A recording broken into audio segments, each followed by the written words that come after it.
Dear viewers, आज मैं आपको करेक्ट प्रोनाउंसिएशन और स्पेलिंग्स की सीरीज़ में ही, लेकिन स्पेलिंग्स और प्रोनाउंसिएशन की जगह आपको जो सुटेबल वर्ड किसी एक जगह लग। डियर व्यूअर्स, आज मैं आपको बताने जा रही हूँ इंग्लिश लैंग्वेज के बारे में कि कहाँ पर हमको फ्यू और कहाँ पे सम लगाना चाहिए। FEW फ्यू और SOME सम, ये हमें किस सिचुएशन में इस्तेमाल करना चाहिए। तो जो फ्यू माने होता है वो कई, मतलब कि जिसमें नंबर शामिल है, जैसे few of the students, few of the cows, ठीक है, जिनको हम गिन सकते हैं तो उन्हें हम काउंटेबल कहते हैं, ठीक है ना। तो अगर कहीं पे ऐसी चीज़ों की बात हो रही है जिनको हम गिन सकते हैं और उनमें से कुछ की आपको बात करनी, तो आप कहेंगे few of students, few of cows, few of hens, few of birds, उनको काउंट कर सकते हैं आप।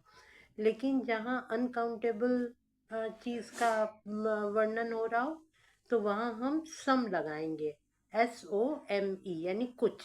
जैसे कि थोड़ा सा दूध मुझे दे दो, गिव मी सम मिल्क।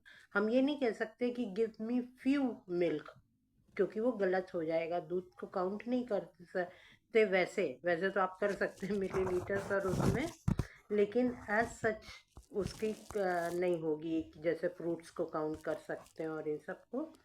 तो अगर आप को इसको गिनना है तो फिर आप ऐसे गिन सकते हैं, give me few cups of T, क्योंकि वहाँ कप्स आ गया और कप जो है वो काउंट किए जा सकते हैं।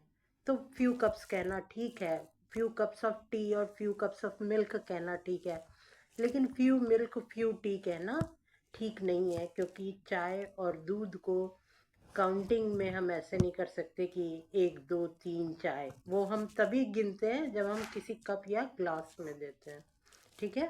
तो आप समझ गए कि किस सिचुएशन में फ्यू लगाना है। और सम, जहाँ पे हम काउंट नहीं कर सकते, वहाँ give me some water, some of the water from the पेल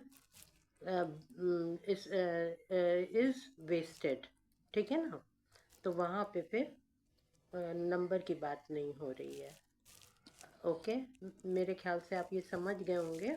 और जब भी आपको कुछ मैं बताती हूँ तो आप प्रैक्टिस करेंगे ना उसको, कुछ अलग सिचुएशंस में सेंटेंस बना के बात करने की या लिखने की, तो आपका पक्का हो जाएगा, आपको क्लियर हो जाएगा कि आपको कहाँ पे प्रॉब्लम है। और आप उस प्रॉब्लम को मुझसे भी पूछ सकते हैं कमेंट में डाल के, और ख़ुद भी फाइंड आउट कर सकते हैं अगर कोई आपसे बड़ा और समझदार आपके घर में बताने वाला है तो।